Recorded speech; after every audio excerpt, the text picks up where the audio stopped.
का जो हमारा टॉपिक है application of Gauss law. Last के कुछ वीडियो में आपने गॉस लॉ के बारे में देखा, इलेक्ट्रिक फ्लक्स भी देखा और साथ साथ कुछ इंपॉर्टेंट क्वेश्चंस भी देखे जो कि आपके बोर्ड एग्जाम में और साथ साथ नीट आईआईटी में भी पूछे जा चुके थे, वो क्वेश्चंस भी हमने करा दिए। आज हम बात करेंगे एप्लीकेशन ऑफ गॉस लॉ जो कि बोर्ड के लिए काफ़ी इंपॉर्टेंट होता है, काफ़ी बार पूछ लिया जाता है। How to calculate infinitely charge wire या फिर इनफाइनेटली लेंथ का कोई चार्ज वायर होगा, वो भी यूनिफॉर्मली चार्ज होगा, उसके कारण हम गॉस लॉ का एप्लीकेशन उसमें पूछेंगे, जिससे हमारा आज का जो हमारा टॉपिक होगा to calculate electric field due to infinite long uniformly charge wire. कोई एक लॉन्ग हो, मान लीजिए ऐसा कोई लॉन्ग वायर है और वो इनफाइनाइट तक लॉन्ग है, उस पर यूनिफॉर्मली चार्ज डिस्ट्रीब्यूट हुआ है, उसके कारण हमको क्या निकालना है, इलेक्ट्रिक फील्ड निकालना। तो कैसे निकालेंगे, आगे चल के हम काफ़ी और भी ज़्यादा 2-4-5 पॉइंट हैं उसको पूरा करवाएंगे हम गॉस लॉ का जो एप्लीकेशन है। तो ध्यान से बने रहिएगा, आपको बिल्कुल समझ में आ जाएगा। चलिए शुरू करते हैं। आज का जो हमारा टॉपिक है टू कैलकुलेट इलेक्ट्रिक फील्ड, हम इलेक्ट्रिक फील्ड निकालेंगे due to infinite long uniformly charge wire. कोई एक चार्ज वायर होगा जो कि इनफाइनाइटली लॉन्ग होगा, इनफाइनाइट तक लॉन्ग होगा, उस पर यूनिफॉर्मली चार्ज डिस्ट्रीब्यूट होगा। मतलब हम बता सकते हैं कोई ऐसा एक लॉन्ग वायर ले लेंगे जो कि minus infinite two plus infinite तक लॉन्ग होगा। इनफाइनाइट मतलब इसकी लेंथ है जिसपे यूनिफॉर्मली चार्ज डिस्ट्रीब्यूट हुआ है। अब यूनिफॉर्मली चार्ज डिस्ट्रीब्यूट हुआ है तो यहां पर क्या यूज करेंगे, चार्ज पर यूनिट लेंथ, जहां पर लिम्डा क्या होगा, चार्ज पर यूनिट लेंथ। मान लिया इसमें यूनिफॉर्मली चार्ज क्यों डिस्ट्रीब्यूट हुआ है, चार्ज पर यूनिट लेंथ। एक लेंथ पर मतलब लेंथ हम मेजर कर सकते हैं, कोई सेंटीमीटर, किलोमीटर, मिलीमीटर, मीटर, कुछ भी आप ले सकते हो। एक मीटर में कितने चार्ज आए हैं उसकी मेजर करेगा ये लेम्डा, तभी तो यूनिफॉर्मली चार्ज डिस्ट्रीब्यूट बताओगे। यूनिफॉर्म क्या होता है, एक समान रूप से वितरित हुए हैं इसमें। तो यहां पर चार्ज पर यूनिट लेंथ, मान लो 1 मीटर हमने लेंथ ले लिया, 1 मीटर में कितने चार्ज डिस्ट्रीब्यूट हुए हैं, तो अगले भी 1 मीटर में उतने ही चार्ज डिस्ट्रीब्यूट होने चाहिए, तभी तो लेम्डा की वैल्यू समान होगी। हम यहां पर यूज करेंगे लेम्डा बराबर क्यू अपॉन एल, मतलब चार्ज पर यूनिट लेंथ। चलिए पहले फिगर देख लेते हैं, क्योंकि किसी भी चीज को समझने से पहले अगर आपको फिगर क्लियर है आप आसानी से समझ पाएंगे। तो यहां पर कह रहा है किसी uniformly charge infinitely long wire है। यहां पर हम बताएंगे कोई एक वायर है जो कि इनफाइनाइटली लॉन्ग है, इसकी लंबाई हमें पता नहीं है। इस पे जो चार्ज डिस्ट्रीब्यूट हुआ है, मान लीजिए पॉजिटिव चार्ज, आप नेगेटिव भी ले सकते हैं, देख सकते हैं वहां पर करके। हम यहां पर मान लेते हैं पॉजिटिव चार्ज। पॉजिटिव चार्ज यहां पर क्या हुआ है, डिस्ट्रीब्यूट हुआ है। इसकी length minus infinite two plus infinite तक हमने ले ली, क्योंकि it is a infinitely charge wire. Clear होता है। अब देखिएगा, हमें इसके कारण इलेक्ट्रिक फील्ड निकालनी है। इलेक्ट्रिक फील्ड कितनी होगी इस वायर के लिए, कैसे फाइंड करेंगे, तो हमने जाना है कि गॉस लॉ की मदद से हम करेंगे एप्लीकेशन ऑफ गॉस लॉ। तो सबसे पहले हमें गॉसियन सरफेस निकालना पड़ेगा, जो कि आप लास्ट वीडियो में देख चुके थे। गॉसियन सरफेस किस प्रकार हम फाइंड करते हैं। मान लो गॉसियन सरफेस का हमने लास्ट वीडियो में कुछ इंपॉर्टेंट रिजल्ट्स भी दिखा दिए थे कि वहाँ पर क्या क्या होता है, क्या क्या पॉइंट होने चाहिए। आई बटन मिल रहा है, आप देख सकते हैं क्या क्या पॉइंट होने चाहिए जो कि वो गॉस लॉ होगा। वहाँ पर हमारे बताया था, मान लो कोई भी, यही हम सरफेस ले रहे हैं, ये इस प्रकार का वायर है, तो जो गॉसियन सरफेस बनेगा, इससे अगर मान लो इससे सेंटर हम मान ले इस पॉइंट को, इससे प्रत्येक उतनी ही दूरी पर होना चाहिए, हर एक पॉइंट से उतनी दूरी पर। मतलब इससे प्रत्येक दूरी पर कितना होगा, ऐसे इतना दूरी पर, ऐसे गोले आकार में, मतलब एक एक सिलेंडर बन जाएगा, एक ये सिलेंडर बनेगा। अरे भाई, ये अगर मान लीजिए हम बीच में रख रहे हैं ऐसा कुछ इनफाइनाइटली वायर, तो इसके किनारे जितनी दूर पर ये डिस्टेंस पर है उतनी डिस्टेंस ये भी होनी चाहिए, ये भी उतनी होनी चाहिए, ये भी उतनी होनी चाहिए, उतनी डिस्टेंस होनी चाहिए, ऐसे इनफाइनाइट यहाँ तक।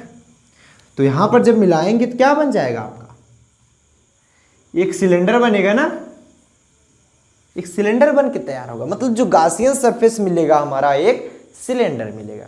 अगर हम किसी पॉइंट को मेजर करते हैं उतनी ही दूरी पर मान लो r डिस्टेंस हम ले रहे हैं, सभी की r डिस्टेंस है, और जब हम फाइनली इसको मिलाते हैं तो एक हमारा स्फेयर बन के तैयार हो जाता है। स्फेयर, ये आपको 2D में दिख रहा होगा, but it is a sphere बन के तैयार होता है हमारा, एक हमारा स्फेयर बन जाता है।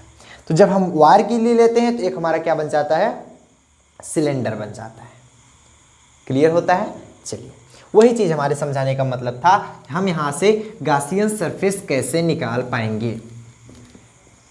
तो मतलब यहाँ पर जो गॉसियन सरफेस बनेगा कैसे बनेगा, यहाँ से पहले इलेक्ट्रिक फील्ड तो ऐसे निकलेगी, ध्यान समझिएगा, इलेक्ट्रिक फील्ड हमारी ऐसे गुजरेगी, it is a electric field, ये इलेक्ट्रिक फील्ड होगी, इधर से भी गुजरेगी इलेक्ट्रिक फील्ड,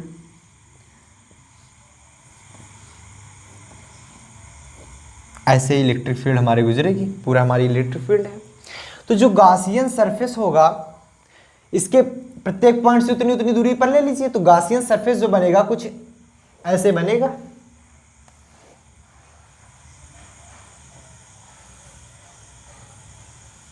ये देख रहे हैं, ये हमारा गॉसियन सरफेस बनेगा। ध्यान समझिएगा, हम डॉटेड लाइन दिखा रहे हैं ताकि आपको समझ में आ जाए, फिगर बनाते रहिए आप लोग। समझ पा रहे हैं, गॉसियन सरफेस बन के तैयार हो गया। अब जब हम गॉसियन सरफेस बना लिए तो हम यहां से फाइंड करेंगे गॉसियन सरफेस में, आप देख रहे हैं इट इज ए सिलेंडर, जो गॉसियन सरफेस हमारा बना सिलेंडर। अब इलेक्ट्रिक फील्ड जो निकल रही है, देखिए 3 इसमें पार्ट में डिवाइड हुए हैं। सिलेंडर अगर मान लीजिए माना हमने, इसमें 3 पार्ट डिवाइड हो रहे हैं। एक तो हमारा ये कर्व पार्ट जो कि यहाँ से यहाँ तक पूरा कर्व पार्ट है, दूसरा ये वाला पार्ट जो कि हमारा एक प्लेन सरफेस है, और तीसरा ये वाला पार्ट जो कि हमारा आल्सो प्लेन सरफेस है। मतलब ये कि ये ऊपर और नीचे वाला प्लेन सरफेस, किनारे वाला हमारा क्या हो जाएगा, कर्व सरफेस। हमारे यहाँ पर जरूरत पड़ेगी एरिया वेक्टर की। एरिया वेक्टर हमने सबसे पहले जब हमने बताया था गॉस लॉ के लिए, तो सबसे पहले हमने एरिया वेक्टर के बारे में ही बता दिया था आपको कि एरिया वेक्टर क्या होता है। Area vector is always perpendicular to the plane surface. कोई भी सरफेस हो, चाहे कर्व सरफेस हो, चाहे जो भी सरफेस हो, वह एरिया वेक्टर जो होता है उसके ऑलवेज परपेंडिकुलर होता है हर एक पॉइंट के। मान लीजिए आपको अगर कोई दे दिया गया, ऐसे प्लेन सरफेस दे दिया गया, एरिया वेक्टर पूछा जाएगा तो ऑलवेज आप बताओगे परपेंडिकुलर होगा, ऑलवेज परपेंडिकुलर होगा। अगर ये सिर्फ 2D में है तो नीचे भी ये वैलिड होता है, अगर 3D में है तो ये बाहर की तरफ वैलिड होता है, अंदर की तरफ वैलिड नहीं होता है। जो पिछली वीडियो देखे होंगे उनको ये समझ में आ रहा होगा। अगर हम बात कर लें, यहाँ पर कुछ चीज़ें हमें पिछली रिवीजन करनी पड़ रही हैं, जिसको आता है वो स्किप कर सकता है। अगर मान लीजिए इस पॉइंट के पर बात करें, इस सरफेस पर एरिया वेक्टर इधर होगा, एरिया वेक्टर इधर अंदर की तरफ नहीं होगा, है परपेंडिकुलर लेकिन अंदर तरफ नहीं होगा क्योंकि इट इज 3D। ये हमारा क्यूब या फिर क्यूबाइड जो भी है जैसा होगा, क्यूब होगा अगर 6 फलक बराबर होंगे, क्यूबाइड होगा अगर चेंज होंगे। एरिया वेक्टर इस पे बात करें, एरिया वेक्टर इस पे बात करें, मतलब ऑलवेज परपेंडिकुलर होगा। कोई आप एक सर्कल ले लीजिए या स्फीयर ले लीजिए, एरिया वेक्टर जो होगा वो ऑलवेज परपेंडिकुलर, जिस भी पॉइंट के देखेंगे वो ऑलवेज परपेंडिकुलर ही होगा। Area vector always perpendicular. Clear होता है। तो यहां पर भी तीनों सरफेस के लिए, तीनों जो हमारे, चाहे वो कर्व सरफेस हो रहा हो, चाहे हमारा प्लेन सरफेस, ये दोनों हमारे प्लेन सरफेस हैं, मतलब तीन के तीनों के लिए ऑलवेज जो एरिया वेक्टर होगा वो क्या होगा, हमारा परपेंडिकुलर होगा। ध्यान से समझ पा रहे हैं। हमने यहां पर इसकी रेडियाई क्या मान ली है, स्मॉल आर। हमने मान लिया है स्मॉल आर रेडियाई क्या है, और क्या है ये सब आप लोग लिख लीजिएगा। लेट ए गॉसियन सरफेस से विच रेडियाई इज स्मॉल आर। इस पर जो नेट चार्ज है वो स्मॉल क्यू हमने माना है। स्मॉल क्यू चार्ज डिस्ट्रीब्यूट हुआ, आप कैपिटल क्यू मान सकते हैं, कुछ भी मान सकते हैं, आप जो भी इच्छा करें। और हमने इसकी लेंथ क्या मान ली है, स्मॉल एल। ये जो लंबाई है कितना एल है का, गॉसियन सरफेस हमने माना है कि एल लंबाई का। वो तो ये चार्ज जो हमारा रॉड था, जिसे आप बोल सकते हो चार्ज वायर, ये वायर जो था ये हमारा इनफाइनाइट था ना, हमने इसको मान लिया एल लेंथ का। अब हम स्टार्ट करें। देखिए इस सरफेस के लिए एरिया वेक्टर भी इधर होगा, बोलो होगा या नहीं होगा, क्योंकि परपेंडिकुलर। और इस सरफेस के लिए एरिया वेक्टर किधर होगा, इधर होगा। जो कि अगर हम बात करें इससे, इलेक्ट्रिक फील्ड हमारी ऐसे ही तो निकल रही है, इलेक्ट्रिक फील्ड से 90 डिग्री पर बना रहा है, 90 डिग्री एंगल। और इधर इधर क्या है, ये 0 एंगल है, कोई एंगल ही नहीं बन रहा है, 0 डिग्री का एंगल बन रहा है, ध्यान समझिएगा। और इधर क्या बन रहा है, इधर भी हमारा जो एरिया वेक्टर होगा वो किधर होगा, परपेंडिकुलर। एरिया वेक्टर हमारा परपेंडिकुलर होगा और ये भी इससे 90 डिग्री पर है, क्योंकि इलेक्ट्रिक फील्ड हमारी, इलेक्ट्रिक फील्ड और एरिया वेक्टर, क्योंकि इलेक्ट्रिक फील्ड इधर जा रही है, एरिया वेक्टर हमारा बाहर की तरफ परपेंडिकुलर जाएगा। इधर भी और इधर भी, हमें इसे नाम दे सकते हैं 1 2 एंड ये 3 हमारा क्या है, curve surface. First and second हमारा क्या है, प्लेन सरफेस। अब चलिए हम बात कर लेते हैं टोटल फ्लक्स। हम यहाँ पर इलेक्ट्रिक फील्ड फाइंड कर रहे हैं, लेकिन पहले हम टोटल फ्लक्स फाइंड करेंगे तभी तो निकाल पाएंगे। अगर हम 5 सिलेंडर निकालें, total flux for cylinder, 5 cylinder बोलेंगे इसको, कितना निकलेगा बताइए आप खुद से एक बार इमेजिन कीजिए, कितना निकलेगा, खुद से इमेजिन कीजिए। देखिए 5 जो सिलेंडर निकलेगा, ये फर्स्ट के लिए जो इलेक्ट्रिक फ्लक्स निकलेगा, सेकंड के लिए जो इलेक्ट्रिक फ्लक्स निकलेगा और थर्ड से जो इलेक्ट्रिक फ्लक्स निकलेगा उसके ऐड के बराबर होगा, मतलब 5 1 प्लस 5 2 प्लस 5 3। कुछ बच्चे इलेक्ट्रिक फ्लक्स नहीं समझ पा रहे हैं, मतलब ये है किसी भी सरफेस से होकर परपेंडिकुलर गुजरने वाला जो इलेक्ट्रिक फील्ड्स होते हैं, ये देखिए Q/ε0 ही तो गुजरता है जब हम किसी अंदर चार्ज रखते हैं। तो किसी भी सरफेस से होकर जो गुजरता है उसकी टोटल मेजरमेंट क्या होता है, टोटल उसकी माप ही क्या होती है, इलेक्ट्रिक फ्लक्स होता है। टोटल मेजर ही हमारी इलेक्ट्रिक फ्लक्स होती है, सिंपल सा फंडा है, समझ पाए। मतलब कितनी इलेक्ट्रिक लाइंस निकल रही हैं, फील्ड लाइंस भी बोल सकते हैं किसी सरफेस से। तो वैसे इस सरफेस से कितने इलेक्ट्रिक लाइंस निकल रही हैं या फील्ड लाइंस निकल रही हैं, इस सरफेस से कितने फील्ड लाइंस निकल रहे हैं और इस सरफेस से कितनी फील्ड लाइंस निकल रही हैं। मान लो इस सरफेस से अगर 4 फील्ड लाइन निकल रही है तो 5 बराबर 4, फ्लक्स हमारा 4 होगा। Total measurement of electric fields, electric field lines passes through the surface perpendicular।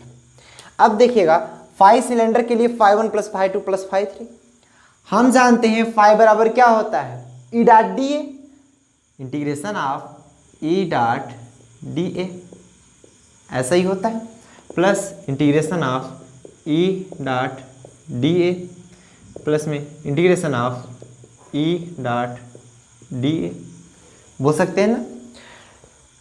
First के लिए देखिए, जब हम डॉट प्रोडक्ट हटाते हैं तो cos थीटा आता है, क्रॉस प्रोडक्ट हटाते हैं तो sin थीटा आता है। जब यहाँ पर डॉट प्रोडक्ट मतलब vector A dot vector B क्या होता है, ए बी cos थीटा। अगर vector A cross vector B हो गया तो ए बी sin थीटा। तो यहाँ पर vector A dot vector B तो A B cos theta, integration of E D A cos theta. तो यहाँ पर फर्स्ट के लिए थीटा क्या होता है, angle between area vector and electric field 90 degree, cos 90 degree plus E D A cos। Second के लिए क्या है, थीटा की value, the angle between electric field and area vector 90 degree, cos 90 degree plus E D ए। यहां पर देखेंगे third वाले के लिए इलेक्ट्रिक फील्ड जिस डायरेक्शन में उधर ही आपका एरिया वेक्टर भी है, मतलब दोनों का डायरेक्शन सेम है, दोनों का डायरेक्शन हमारा सेम है।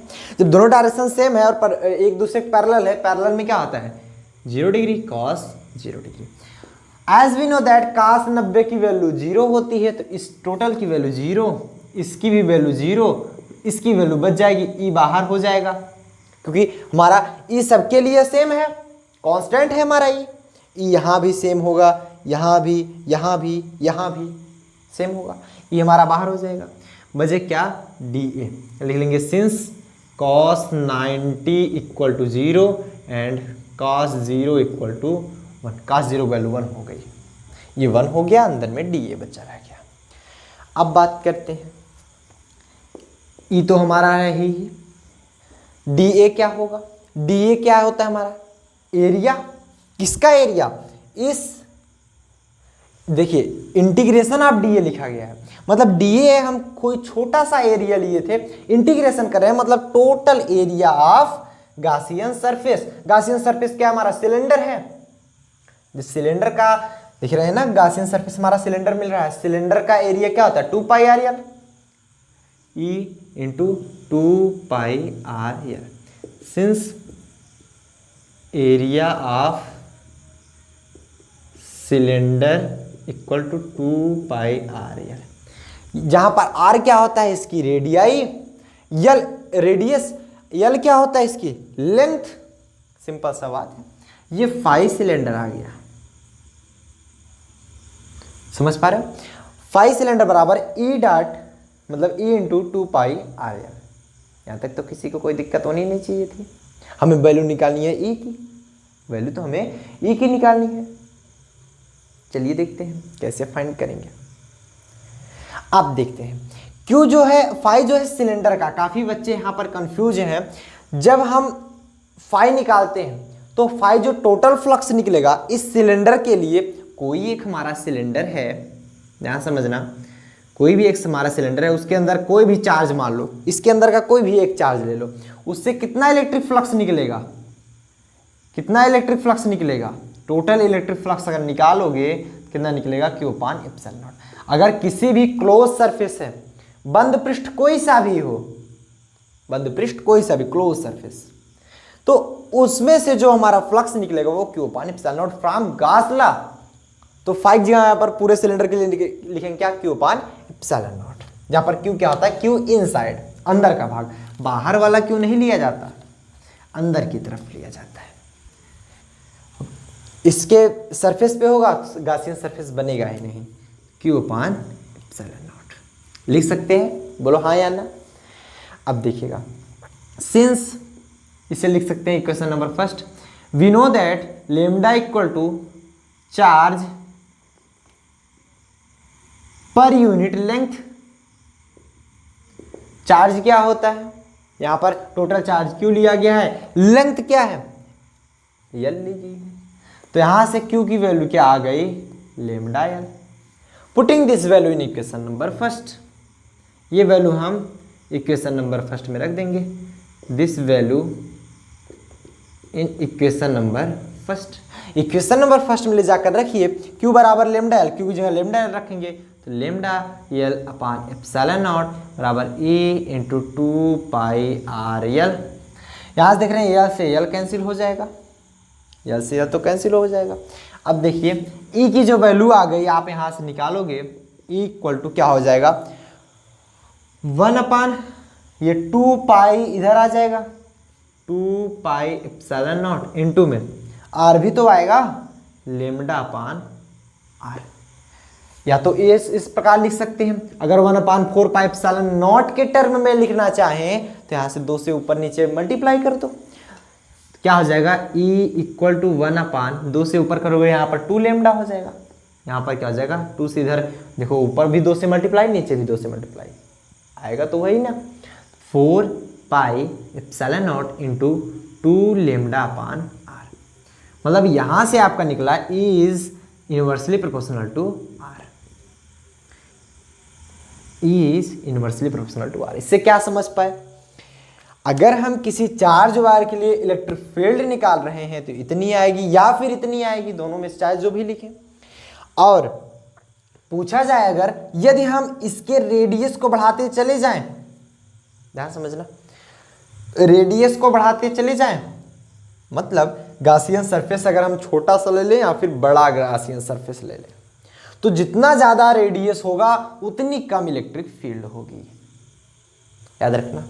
इलेक्ट्रिक फील्ड जो होगी उतनी कम होगी, जितना छोटा रेडियस होगा उतनी ज़्यादा इलेक्ट्रिक फील्ड्स होंगे, उतनी ज़्यादा इलेक्ट्रिक फील्ड होंगी। क्लियर, समझ पाए?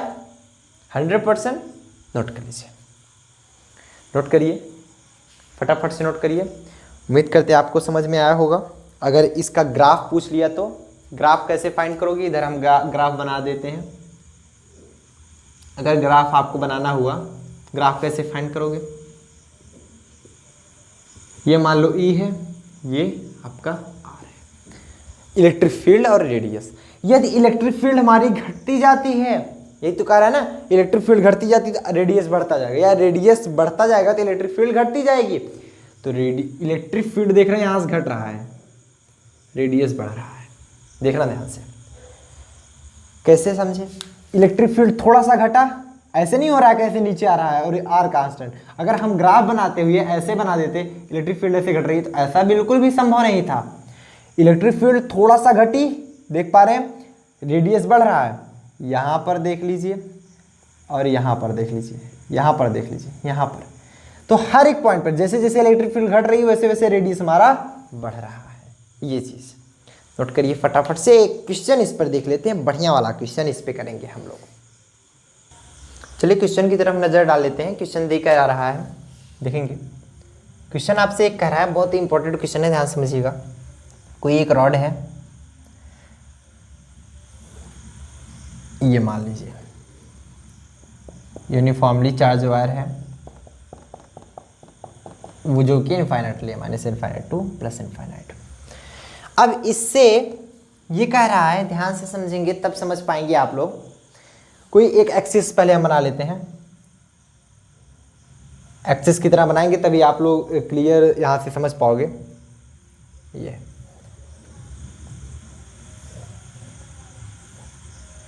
ये आपका एक्सिस हुआ, जेड एक्स वाई, कुछ भी मान सकते हो। अब कह रहा है, इसमें क्वेश्चन कह रहा है कि इस एक्स और वाई पर, मतलब इस पर एक प्लेट है, स्क्वायर है, जो कि इससे a/2 डिस्टेंस पर है। आप यहाँ पर बता सकते हो कैसा स्क्वायर है। सपोज दैट हम आपको एक प्लेट रख के दिखाते हैं, इस पर एक प्लेट रख के आपको हम दिखाते हैं। एक सेकेंड देखिए, मान लीजिए आप प्लेट रख रहे हो x y distance, x y पर ऐसे एक प्लेट बना रहे हो स्क्वायर का, ऐसे कोई भी एक प्लेट बना दे रहे हो, फिर ये तो परपेंडिकुलर हो जाएगा। और ये जो प्लेट है, ये जो प्लेट है एक्स वाई पर बना है। आप कहोगे सर ये तो वाई पे बना है, एक्स पे नहीं बना है। देखो ऐसा नहीं होता है, ये वाई है, ये मान लो वाई है, ये एक्स है, बाहर की तरफ आया ना, है तो एक प्लेन ही। ये मान लो वाई है, ये आपका एक्स है, तो वही चीज़। अब देखिएगा, इससे जो डिस्टेंस है वो a/2 है, मान लीजिए a/2 डिस्टेंस, इसकी जो डिस्टेंस है वो a/2 है। ये चीज़ कहने का प्रयास कर रहा है। देखिए क्वेश्चन जितना बढ़िया समझ पाएंगे उतना बढ़िया आप लोग कर पाएंगे। हालांकि ये क्वेश्चन आपका जेईई में पूछा गया था। तो बना लीजिए, एक प्लेट बना लेते हैं। वैसे हम बहुत बड़े आर्टिस्ट तो हैं नहीं जो हमसे अच्छा बन जाएगा, फिर भी प्रयास करेंगे, लेकिन आप लोग अच्छा बना पाओगे ये हमें उम्मीद है ना। और हमारी उम्मीद को आप लोग तोड़े हुए नहीं।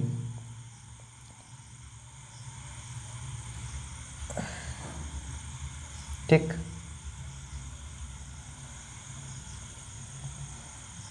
नहीं बना, लगता है हमें भी रूलर रखना पड़ेगा, फिगर बनता ही नहीं।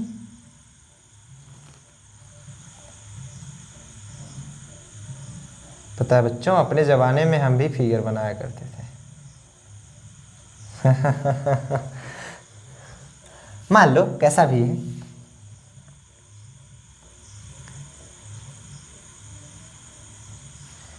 ये आपका एक स्क्वायर है, क्या PQRS, जो कि इस वाले पर रखा गया है ये चीज। ठीक, अब इसकी पूरी जो डिस्टेंस, मतलब इसका लेंथ है, लेंथ ब्रेथ दोनों हमारा a ही है। ये क्या है, इस प्लेट से a/2 डिस्टेंस पे रखा गया है। e/2 डिस्टेंस पे रखा गया है। हमें ऐसा लग रहा है कि आपको दिख रहा होगा कि ये 3D में थोड़ा बहुत।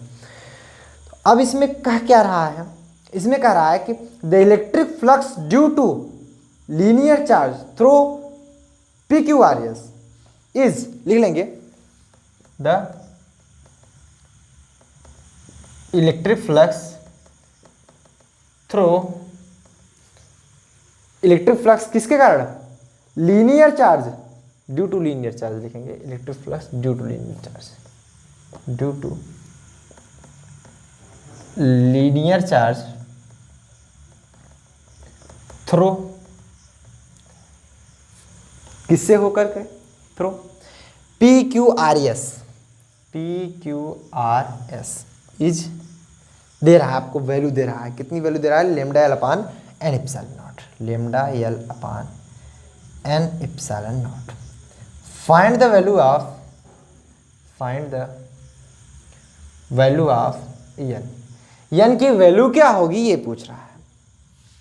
चलो देखते हैं एन की वैल्यू कैसे फाइंड करेंगे, सॉल्यूशन देखेंगे। देखिए फिगर इसमें मेन है, अगर फिगर आप समझ पाओ तो एन की वैल्यू तुरंत निकाल पाओगे। कैसे निकालेंगे, ध्यान समझना तब समझ पाओगे, अभी आपको क्लियर करा रहे हैं।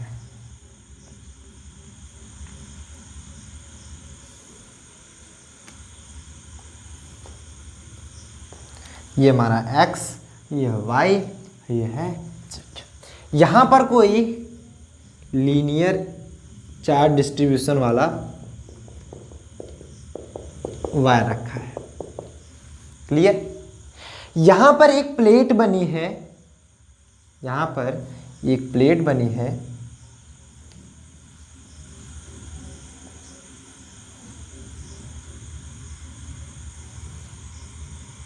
देख पा रहे हैं, एक प्लेट बनी है, ये रहा हमारा प्लेट, ठीक, ये एक प्लेट है जिसका लेंथ एंड ब्रेथ ए है ये। अब ये क्या है, स्मॉल a/2 डिस्टेंस दूरी पर है, स्मॉल a/2 डिस्टेंस दूरी पर है। अब इसमें n की वैल्यू पूछ रहा है, पहले इसमें दे रहा है electric flux due to linear charge, electric flux की वैल्यू दे रहा है lambda l upon n epsilon naught, lambda l upon n epsilon naught दे रहा है। तो वैल्यू निकालिए में n की, ये n की वैल्यू होगी क्या, ये चीज़ फाइंड करना है। तो पहले आपको एक गासियन सरफेस बनाना होगा। गासियन सरफेस कैसे बनाएंगे, देखना ध्यान से। गासियन सरफेस मतलब इस रॉड के चारों तरफ एक सिलेंडर बनेगा, जैसे हम इस रॉड के चारों तरफ एक सिलेंडर बनाए थे, वैसे इस रॉड के चारों तरफ एक सिलेंडर बनेगा। तो हम इसको और नज़दीक कर लेते हैं, नहीं तो ये काफ़ी ज़्यादा बड़ा हो जाएगा फिगर हमारा।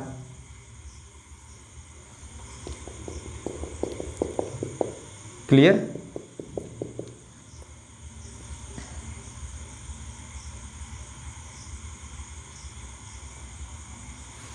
ये a/2 डिस्टेंस पे।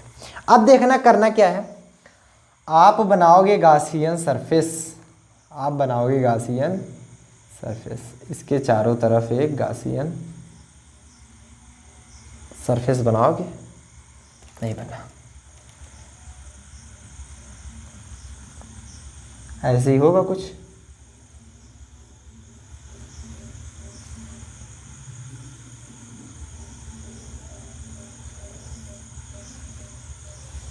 ये रहा हमारा गासियन सरफेस, ध्यान समझते चलना। चलिए एक बार आपको साफ सुथरा बना के दिखाते हैं। अब फिगर अच्छे से दिख रहा है, बोलो दिख रहा है, अच्छा लग रहा है थोड़ा बहुत, पहले से सुधार हो गया से। देखो इतना चीज़ें हमारी बन गई, एक प्लेट है, ये हमारी यूनिफॉर्मली चार्ज वायर है, इससे ये स्मॉल a/2 डिस्टेंस दूरी पर है, इसकी सभी हमारी जो लेंथ और ब्रेथ है इसकी ये a है।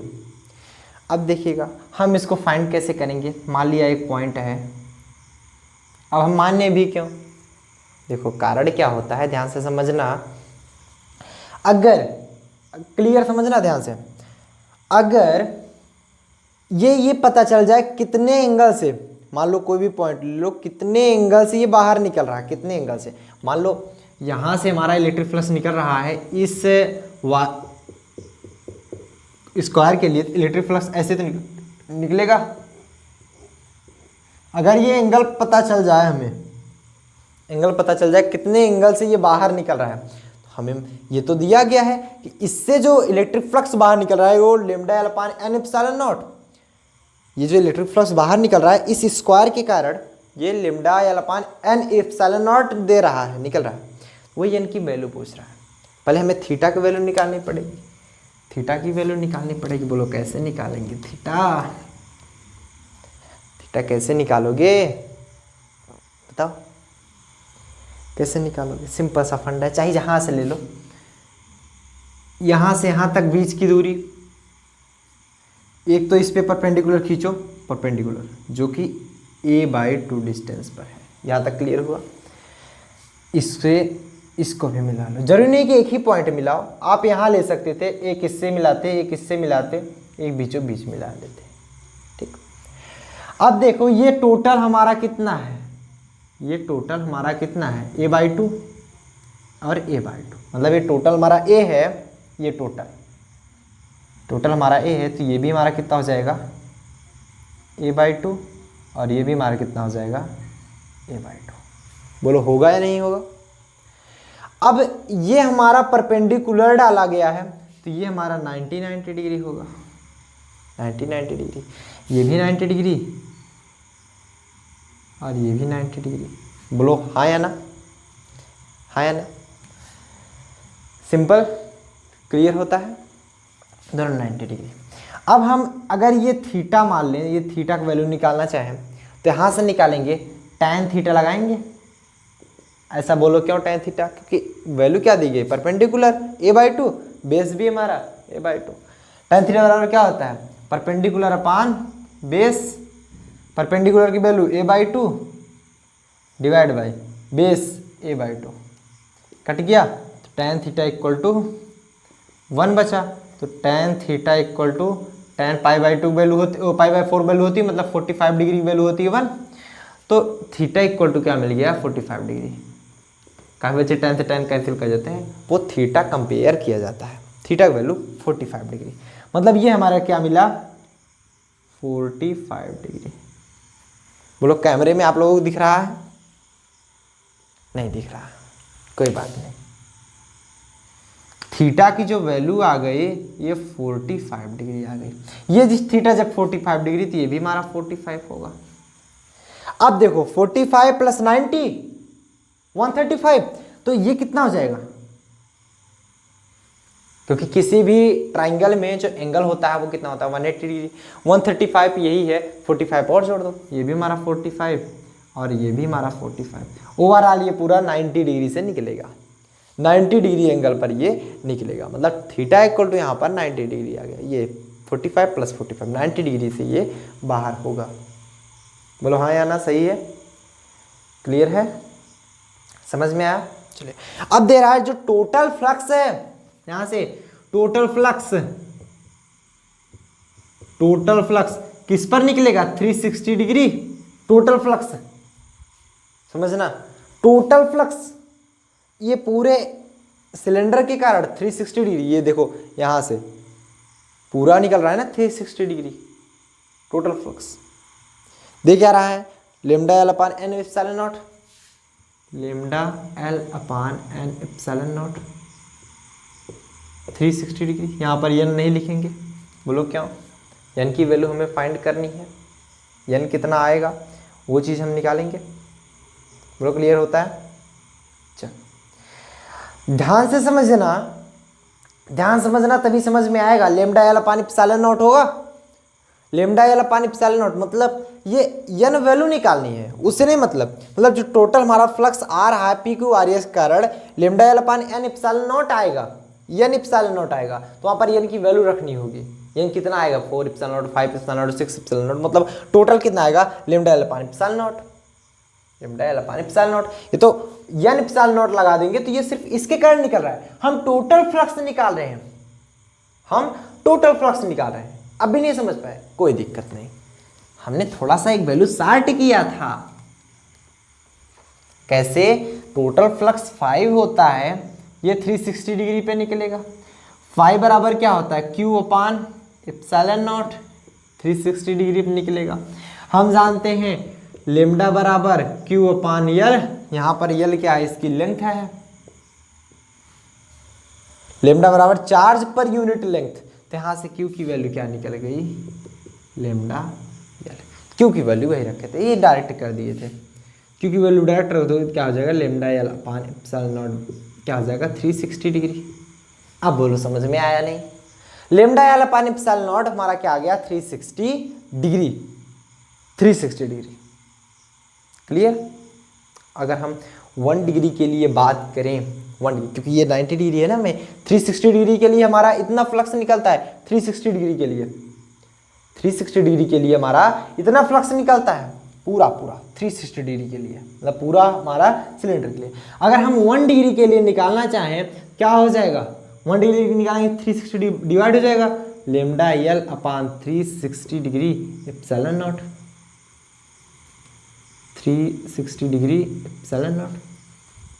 लेकिन ये 1 डिग्री से नहीं निकल रहा है, 90 डिग्री से निकल रहा है, तो 90 डिग्री के लिए निकाल लेंगे, कितना निकल जाएगा, लेमडा यल अपान 360 डिग्री इंटू में एप्सिलॉन नॉट इंटू में 90 डिग्री, 90 इधर 90 उधर, 9 चौक 36, तो 90 डिग्री के लिए क्या आ जाएगा, लेमडा यल अपान 4 एप्सिलॉन नॉट। तो 90 डिग्री किस पर निकल रहा है, इसी square P Q R S के लिए, तो एन की वैल्यू क्या मिली हमको 4, क्योंकि क्या दे रहा है, lambda l upon n epsilon naught, तो एन की वैल्यू क्या मिल गई 4। समझिएगा फिर से, पहले तो हमने यहाँ पर थीटा फाइंड किया, हम जानते हैं पूरा सिलेंडर के लिए निकले कितना फ्लक्स, फाई निकलता है, जिसकी वैल्यू आ जाती है यहाँ से क्यू अपान एप्सिलॉन नॉट, मतलब टोटल करने के बाद lambda l upon epsilon naught, ये चीज़ हमको पता है। लेकिन हमें ये दे रहा है कि इस स्क्वायर से हमारा lambda l upon n epsilon naught निकल रहा है, वही एन की वैल्यू पूछ रहा है। हम टोटल के लिए जानते हैं lambda l upon epsilon naught होता है, लेकिन इसके लिए lambda l upon n epsilon naught निकल रहा है। सबसे पहले हमें थीटा की वैल्यू फाइंड करनी होगी। हमने क्या किया, एक इधर से मिला एक इधर से मिला, इसकी वैल्यू a थी, a/2 हो गया, और ये तो a/2 ऊपर तो था ही हमारा, परपेंडिकुलर ड्रा की होती है, ये 90 डिग्री, ये 90 डिग्री। तो tan थीटा जब लगाओगे, tan थीटा से तो निकलेगा, चाहे tan लगाओ या कट लगाओ, और तो कोई लगेगा नहीं, अदरवाइज इसको निकालना पड़ेगा। निकालने से अच्छा ऐसे डायरेक्ट लगा दो, नहीं तो आएगा तो है ही। आप पर हाइपोटेनस निकालो, उसके बाद आ जाएगा। तो tan थीटा बराबर p अपान b, ओवरऑल हमारा निकल जाएगा p अपान b, p हमारा perpendicular upon base, a/2 cancel हो गया, tan 45 मान 1, थीटा बराबर 45 डिग्री। हम जानते हैं टोटल फ्लक्स हमारा lambda l upon epsilon naught 360 degree के लिए आया, अगर हम 1 डिग्री के लिए निकालें 360 डिग्री डिवाइड हो जाएगा, तो हमें 1 डिग्री के लिए नहीं चाहिए, 90 डिग्री से फ्लक्स निकल रहा है, ये हमें पता चला। थीटा इक्वल टू 45 से यहाँ पर आधा, 45 से आधा, मतलब टोटल हमारा 90, ये टोटल हमारा 90 आ रहा है, ये टोटल अगर हमारा निकालना चाहें 90 डिग्री से फ्लक्स निकालना, 90 डिग्री से, तो 90 डिग्री पर जो आएगा लेमडा यल अपान 360 degree into epsilon naught into 90 degree, 9 4 जा 36, 0 0 कट गया, तो लेमडा यल अपान 4 एप्सिलॉन नॉट, तो इतना फ्लक्स बाहर जाएगा। तो यहाँ से अगर कंपेयर करोगे lambda l upon n epsilon naught से, वो आएगा क्या 4 आएगा। नोट करें फटाफट से, नोट करें। सो आज के लिए बस इतना है, मिलते हैं इसी तरह के और इंटरेस्टिंग वीडियो के साथ। टिल देन बढ़िया सप्लाई कीजिए, ऑल द वेरी बेस्ट।